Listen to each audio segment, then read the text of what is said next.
мына азыркы жаңы конституция менен эң негизги маселе мен ойлойм бул жооп берет да.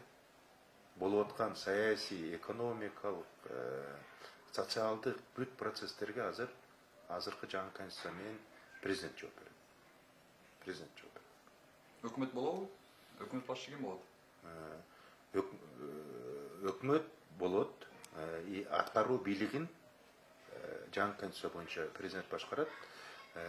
Өкмөттө болот аппарат, кабинет министров деп коет да.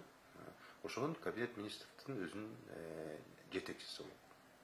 Эмне үчүн аткаруу бийликте абдан көп иш бар. Анан мыйзам чегинде жана укуктук ченемдик актылар боюнча көп иштерди президент мындай физически бул ишти алып бара албайт да. Ошон үчүн ортосунда сөз ага как мындай жардамчы катары кабинет министрликтеринин жетекчиси болот азыр. Ошол постоянно келип туруп жогорку кеңешке келип мыйзамдарды алып келет. Ошол мыйзамдардын иштешине отчет берет. Кандай экономикада, социалдык тармакта кандай иштер болот, бүт ошол киши алып барат да. Бирок президент дагы мурункуларга караганда катуу киришип өзү жооп берет ошол процесске.